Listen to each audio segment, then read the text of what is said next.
So my name is Latoya McKelvin. The name of my business is Movement Matters Collective.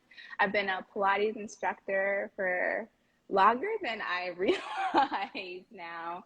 So I believe I started teaching in about 2016, 2017, around that time. So the years are kind of like ticking away. And I'm based in San Diego, California. San Diego. Woo, Nice. woo. One of my favorite cities. Well, Come, I don't even know anything about the city. I know about the beach. It's like heaven. I'm coming. You tell me when to come. come visit anytime you want. Seriously, come.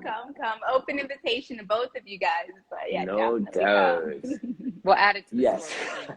I like 1001, 1002. I was waiting for C for Grace to be like, what? Because he's in San Diego and probably didn't know that I you did were not like, know that he was in San Diego. yeah.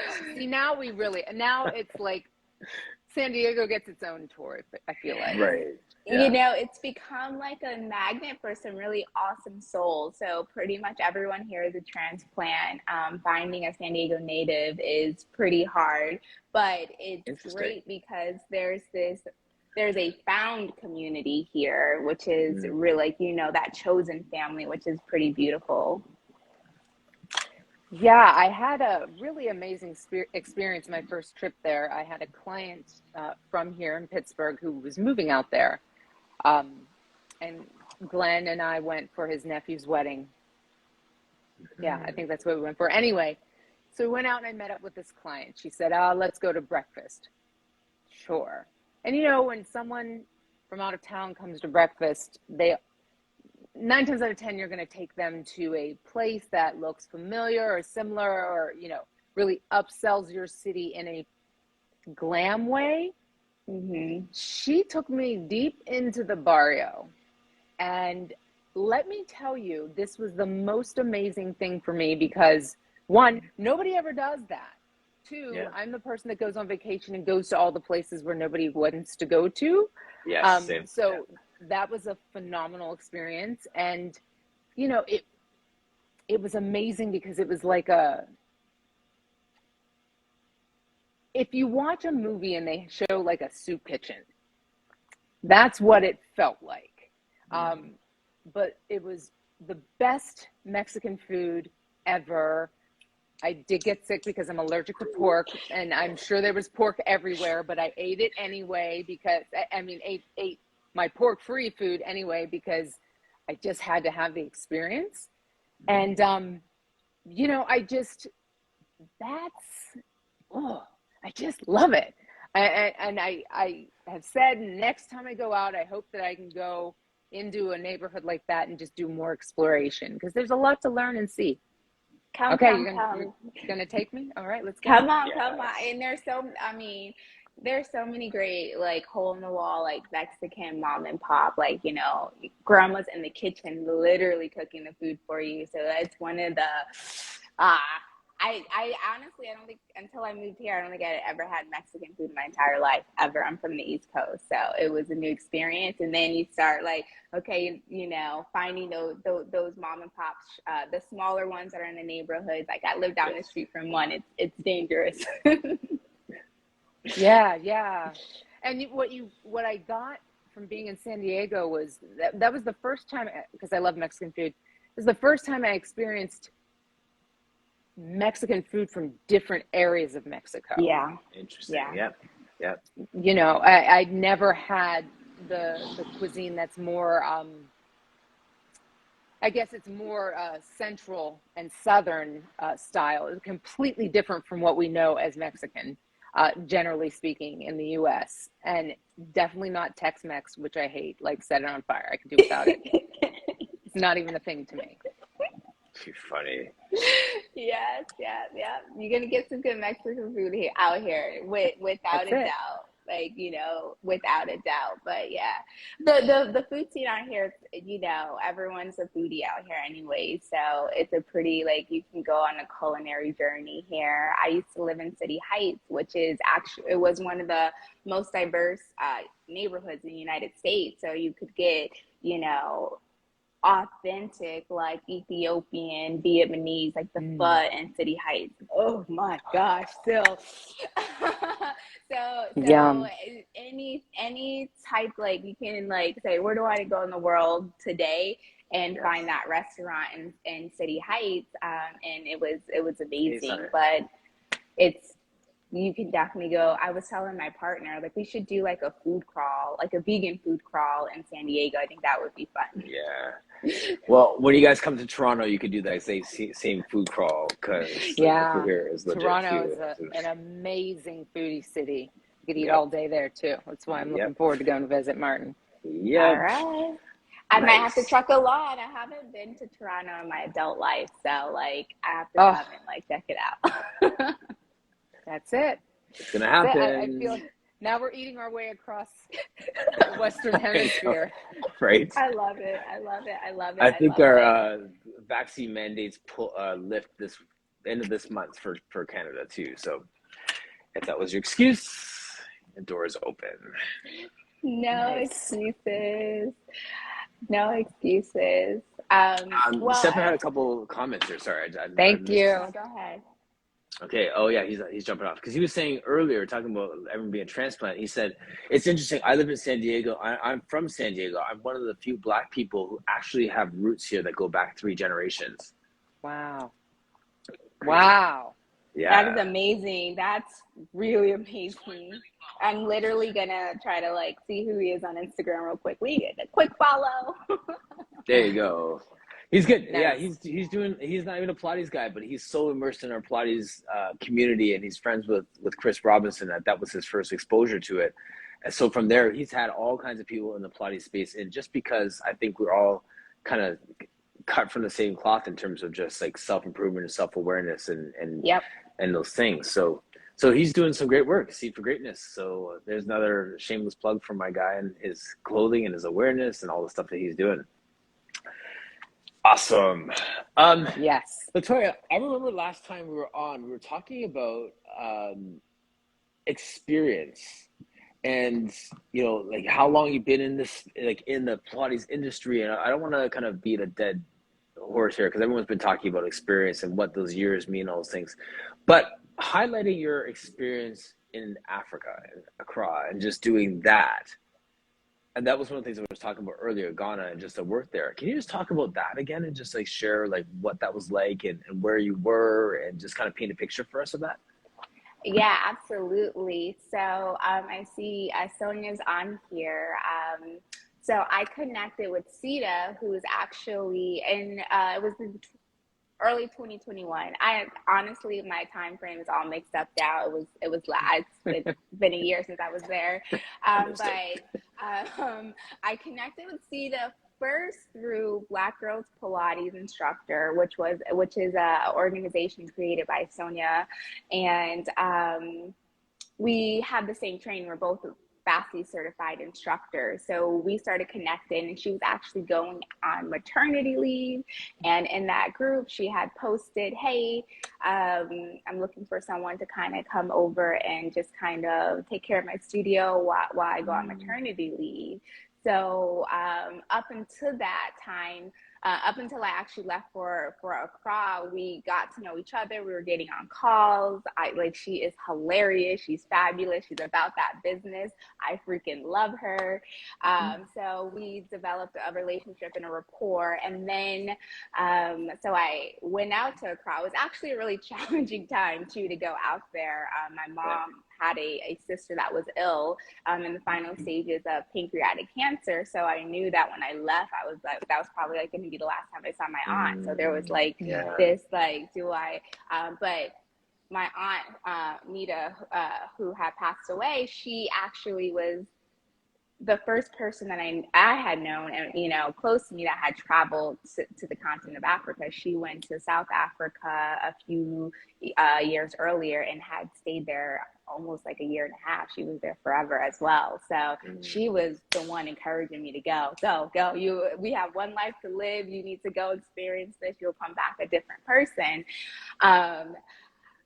I didn't come back a different person when I got there. I swear I turned into a different person. Just seeing the Pilates Studio Accra is a small but mighty, gorgeous, beautiful, ethereal studio that's amazing, amazing, amazing. Sita did a wonderful job with the studio, and the energy in the studio was really, really great. It was so like, I'm home. So I got off the plane, landing straight off the plane, putting my feet on the soil. I felt home. I walk into that studio and I'm like, oh my God, I'm home.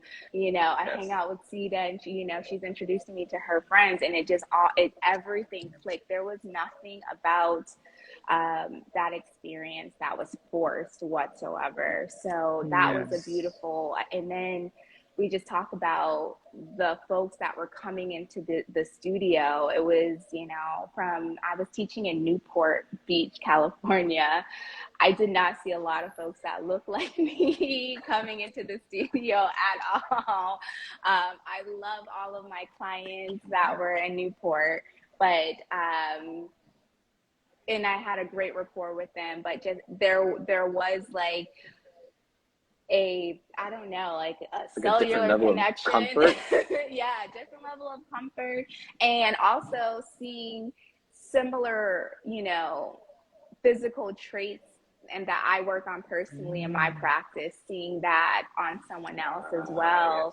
And like, being able to cue them through like, through a roll up, sometimes coming up through that lumbar spine when you got a booty is challenging, and you feel like, you're not good at Pilates because you can't come up, and it's just because we were blessed with a little something in the trunk. So, how do we get through that with like that gentle bend of the knees, activating the hamstrings, things like that, and it's not tap tap tap tap tap tap tap. So, that was a beautiful thing, and I found that I've had some time to reflect since then, and like my teaching became a lot more authentic while I was in Accra. It wasn't just kind of reiterating what I have heard other instructors say before. It was, I'm like getting goosebumps talking about it. Like, I think one of my gifts as a Pilates instructor is I really am able to like read the body, but am I always able to articulate all of the things that are happening or that we want to see happening? That didn't necessarily happen. So I was relying on having my bank of cues already.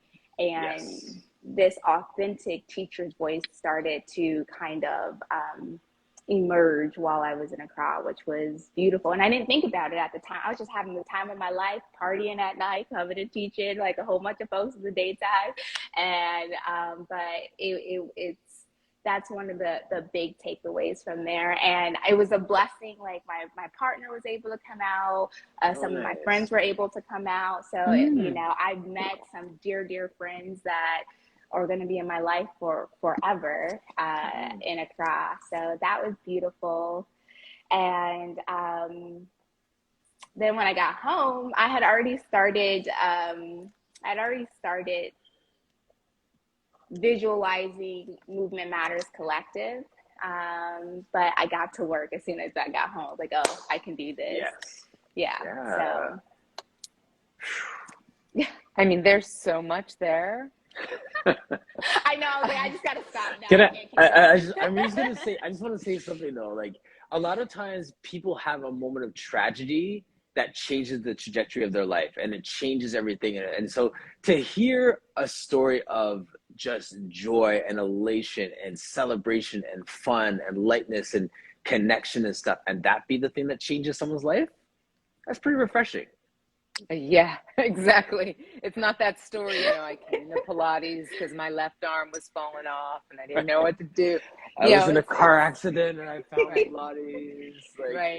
I saw Jesus and he said, go. No, I mean, it's just the fact that you were just, first of all, can we just rewind?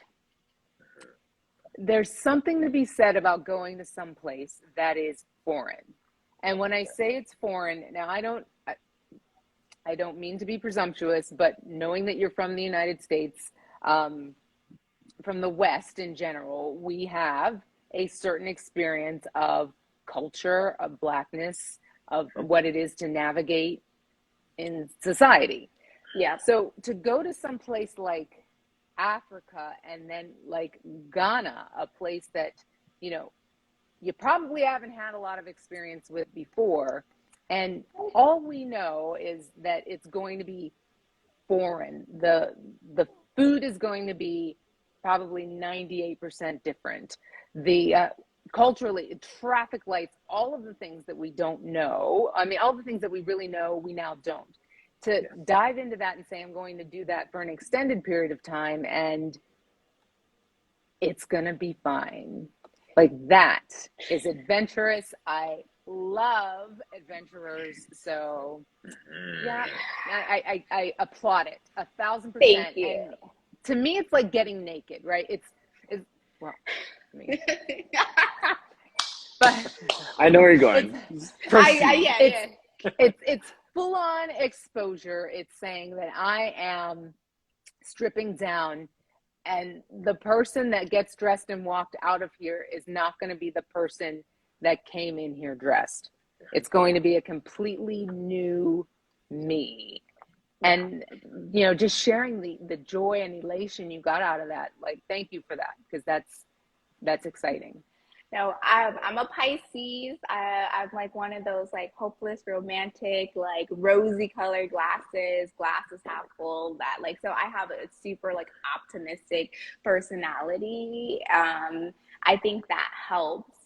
And, you know, Ghana was very, very, the idea, like getting there was a lot more challenging than being there. That idea that you're going to a place that's foreign, that there's so much unknown, just kind of overcoming that, which, you know, isn't any easy feat whatsoever. You know, I had my dad saying, like, do I need to come down there first, you know, to check it out and make sure you're good? What's your neighborhood? Drop your pin every, you know, he was like very, so I had that, but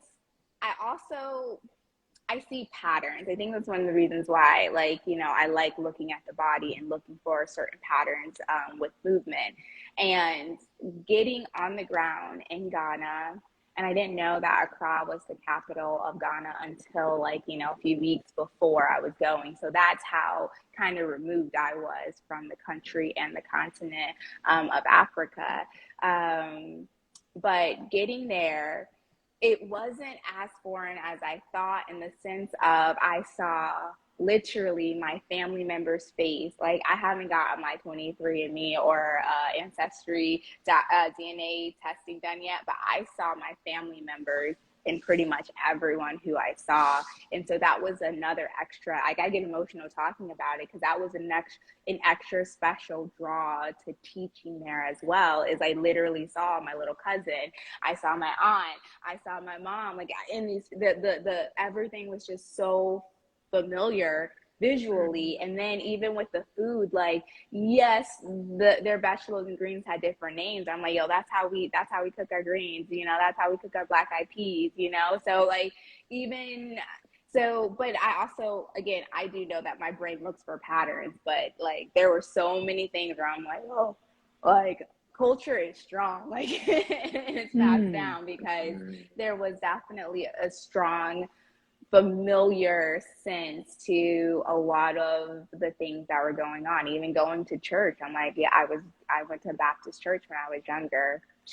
Yes, when going to church in Accra was definitely like going to a Baptist church. So yeah. Wow. Thank you. Wait. Okay. All right. This is completely off subject. This is not necessarily a core conversation, but I have got to ask. So, religion in Accra, is it the standard Western religion? And how did you feel about that? Like, did you ponder, like, to me, because every culture has its own religion, and seeing as Accra was harmed by colonization and all those other things and the slave trade, is it like, okay, we still have the Christian, Baptist, Catholic, and then we have the more native spiritual religions, not that they would have buildings and edifices, whatever. What did you see in terms of that? Because that's what I'm interested in. Great question. Great question. Okay. We actually, Good. I was just talking to my partner about that too, my fiance. We were just talking about it. So I'm going to touch on your question in 1 second. But the craziest thing that I ever saw were the amount of LDS churches in Accra. There I saw at least 7. And I traveled to different regions. Yeah. And I'm just like, well, first of all, like, we understand that the LDS Church didn't even allow Black folks to be clergy until the 1970s. So now you want to come over and place a church on every corner on the continent of Africa. So, like, that is still very, very, very vivid. I have a lot of LDS friends. It's not to say that there is something against that particular denomination or religion. Sure. It's just that just knowing the history, it seems like a juxtaposition in my brain. Right. So that's the first thing that like sticks out. And I was just talking about that. 2, the effects of colonialism is very, very, very, very prevailing in everyday life in Ghana and Accra, specifically in Accra, which is a very, very metropolitan area. Like, so if we go to some of, the outer areas outside of Accra, maybe not so much, but in Accra in and of itself, you really, really see it. And that, to me, is really shown through religion and how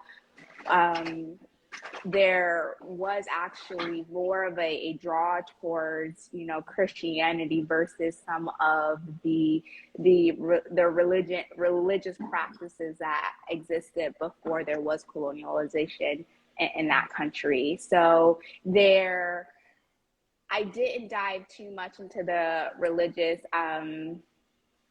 world while I was there, but from the outside looking in, there did seem to kind of be like a push and pull.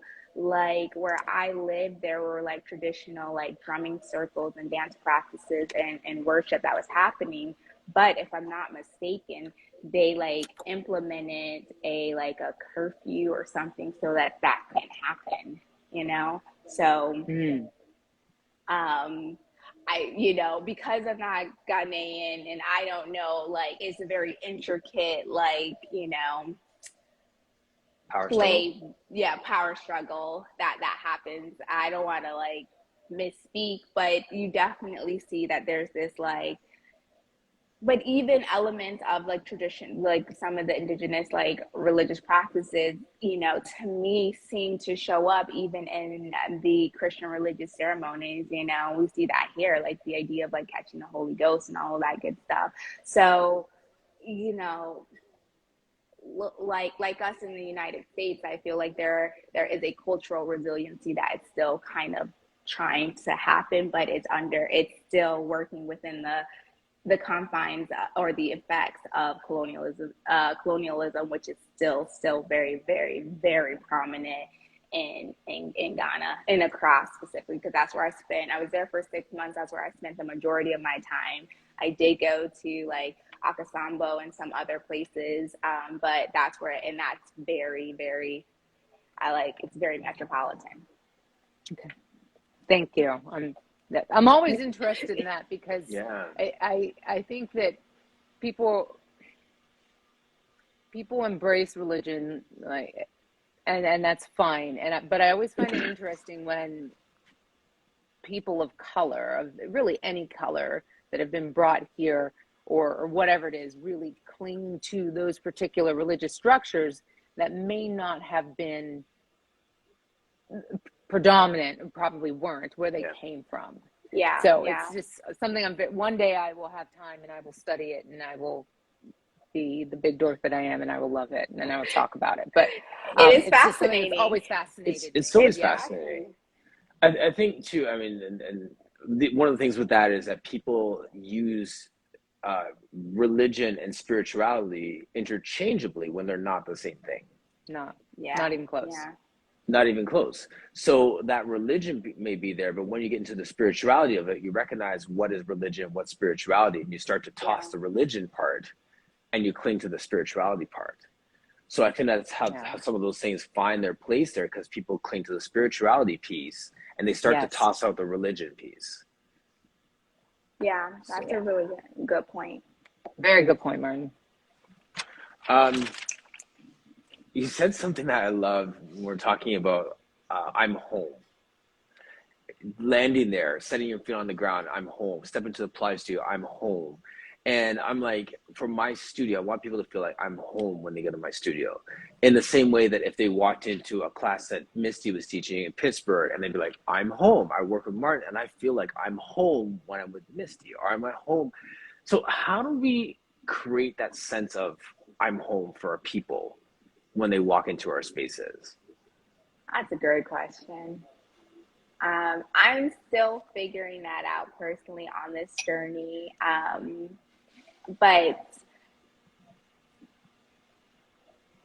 even before people walk through the door, when we have our initial conversation, um, the idea is that you are not wrong, your body is not wrong, even if you have an injury. And so I just want that energy and that like mantra to be prevalent. We can learn some new muscle patterning and things like that, but you are not wrong. Like so many times, even from instructors, they'll be like, talking about their lower back, oh, it's just not working, or like I'm not.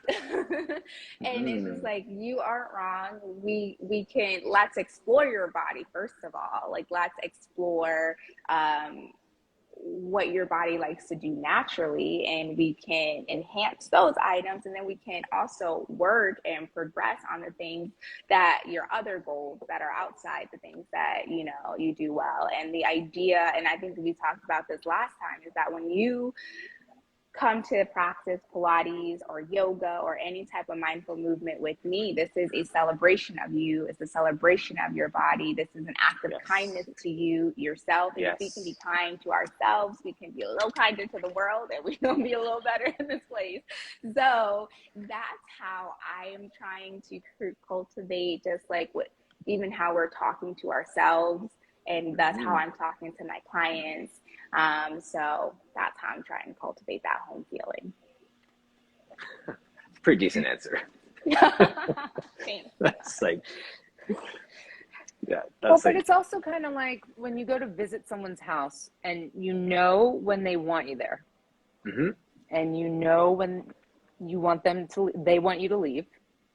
And it's about, for me anyway, it's about making sure that they know that they're wanted and they're respected, and that they can be themselves. So they bring their own personal sense of home forward into the environment, and then the environment matches them in kind.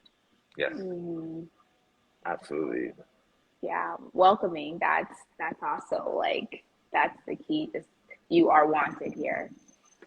Yes. Just don't wear zippers on my equipment or I will cut you. Boundaries. Very good boundaries.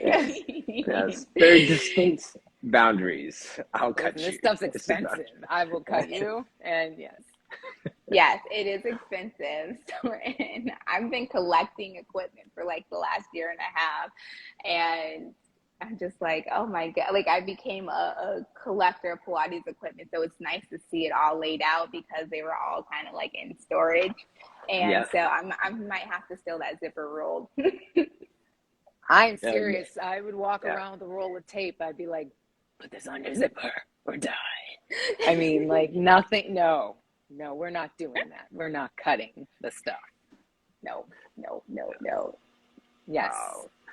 Wow. So what's up with your space now? So when did you actually get into that space?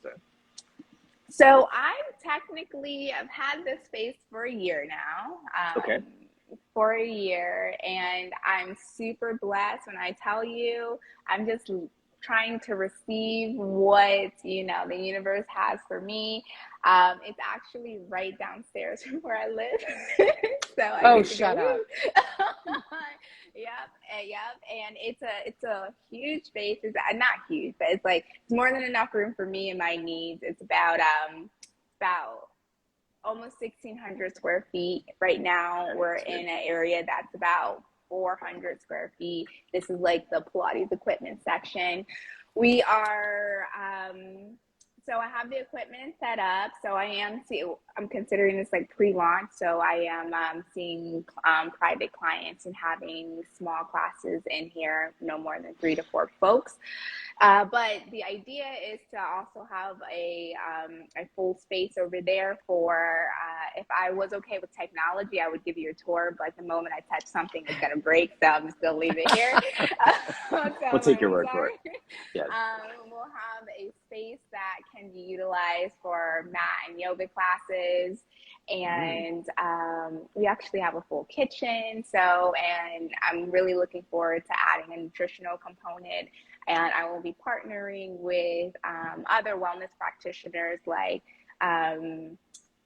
Reiki, acupuncture, massage. We have an area up front that's kind of sectioned off just for those more intimate wellness procedures. So it's the whole idea behind the space is to just create like this wellness facility where you can come in. You can do work if you want. You can work out if you want. I'm in the process of creating a package for instructors where, for a nominal fee, they can just come in and work out anytime they want. I'll be here. So they can just come in because I know all I'm trying to do are all of the things that I wanted as a, upcoming Pilates instructor. I would like to, in some way, shape, or form, provide those to other Pilates instructors, no matter what phase of their career they're in. And it's what's interesting right now is like I have other Pilates instructors coming to me saying, like, can you help me out with this? What is this? I have clients like this. And I'm like, I feel like I'm still a baby in this whole world. And like people are coming and like looking to me for advice. And I'm like, oh, let's practice together and we can figure it out. Yeah, but you know what? Your personality lends to that. You're very magnetic. You're magnetic. The expression word of the day. Exactly. Ding. Yes. Everyone drink now. But that sense of optimism, especially coming off of, like I mentioned earlier, the past 2 years plus, and looking at kind of an uncertain future, I think you're going to have more people coming to you, because when someone exudes that optimism, that life is beautiful, thought, idea, feeling, whatever you want to call it, and when they embody that, it really is attractive, especially to those who want to feel that but haven't felt like they could for whatever reason. Yes. So I think it's going to go really, really well. And also, back to the community piece, the community you create is the community that thrives if you put your heart and soul into it and you attract the right people, which clearly you will do. Thank you. Yeah, absolutely. And when you said earlier, like your teaching has become authentic, like you're already starting from this place of optimism and the cup is half full and that sort of thing. And now you have proof of that. You have evidence. You've seen the world. You've seen people. You've seen yourself in different bodies. Your work has become so authentic now. That draws people. We've been using the word magnetic, but that really does draw people because they're like, I want that real stuff. Yeah. Right? You know what I mean? Like they don't necessarily want to go with someone because of their accolades and their legacy. They want authenticity. Yeah. I think that's what happens when you mature in the work too, right? Yes. When you first start out, it's about pedigree, it's about lineage, whatever, who cares? But once you've done it for a while, you realize that that's only going to get you so far. What's going to make me better and more whole as a teacher? How am I then able to show up as me as a teacher, not all of the energy, certificates on the wall? Nope. And that's when you really grow. That's when you've made it. And some people do it quicker than others, but you know it when you find it. Yeah. Yes. Really quick, it looks like Jill is on here. Jill is another instructor that helped me a whole lot, as I was learning and like growing through the work, working with clients where I'm like, what are these psychologies? And she helped me tremendously. I give her full credit. I was actually just talking about Nice. Jill yesterday to another client, to another instructor. But it's just, I like that I just gave her the shout out because it kind of ties into the next point is I remember one of the first like corrections or cues that I got from an instructor was about in the pelvic curl, like enjoy the journey. It's not about getting up to that hybrid position. It's like enjoy the journey up and even enjoy that descent coming down. And I would say within the last like 6 months, kind of also applying that to like my journey in the whole Pilates world. Yes. And that's one of the things that I have been sharing with other instructors that are coming to me now is like, we all want to be something right now. And, even the first time we try a Pilates move that's brand new, we want it to be perfect that first time. So like, also piggybacking off of what you're saying, Misty, is like, we learn the work, we get that sound foundation from a really good instructor or a really good teacher training program. We dive into that. We learn that work and we get it in our bodies. We start feeling it, how to teach it. And then we move into like not just learning the work, but experiencing the work in our Yes. bodies. And once we experience in our bodies, that takes your teaching to another level because now you can cue your clients. So this is, one, you can ask them to explore their journey and how are they experiencing it, or you can provide like, this was my experience with this exercise. And so I think what I'm trying to say is that, especially when I was a super young instructor, I wanted to be a seasoned Pilates instructor and just enjoying getting to the That's weeknight. real talk. Yes. Who was taking the time to get there? It was like Right. tomorrow. Right. And I've seen so much anxiety around that. And it's like, we're going to get there. As long as we're practicing this work and we're finding and we're curious about it, we're going to get there. We're Yeah. going to get to that place. It's just top of mind because I literally had two folks talk to me this week about like just wanting Being to be an know expert tomorrow. everything. Yeah. Yeah. And Yeah. I think I was there as well. And it wasn't until I was just like, Yes. Hi. Support group. Yes. Right. Yes. So I just applies across here. So I hey, don't know. Sita. Hey. We just gave you a big shout out earlier. You were Sure the first part did. of the We're combo. coming to visit. You're on the tour. On the tour. I just remember this, and we're at 50. I'm like so sad to see it's at 58 already. Like we're gonna get cut off in a second. But I was watching this clip from Family Feud like the other day, and there was an African families on. I can't remember what country they're from, but it was all women. And when they're doing the beginning of the intro, when they're introducing their family members, the lady was like, "This is so and so. She is that girl. She's in finance. She does this, that, and the other. This is my sister. She is that girl. She has a nonprofit organization. Da da da. This is so and so. She's that girl. She is in da da da." Every time she introduced a lady, she opened with, "She's that girl. Oh, She does this. She's that girl. She does this. She's that girl. She does this." And it was just like, it's like pump them up. It was like, I love the way yeah. that she was just boosting up her people. It was like it was serious. So That's like, amazing. That's yeah, amazing. Yeah. I love that. So Latoya, Me you're that too. girl. Like Misty, you're Aw. that girl. Like you are, like you're it. So love that. Martin, you're that dude. Absolutely. You are. Absolutely. Yeah, good stuff. We need to do a round three because this 59s, I'm not feeling getting cut off again mid-sentence. You better do it on a Wednesday. Yes. Wednesdays work for me anytime. Wednesdays are my day. It was so beautiful chatting with you. Same. So glad. We're going to keep the conversations going, though, because absolutely, we definitely need to get to know each other. Yes. And Martin, my bro, Yes, my sis, for sure. Thank you. I mean, with those bright smiles, I can see it. His sister and I have the same name. Her name same middle name. I remember that from your other interview. Yeah.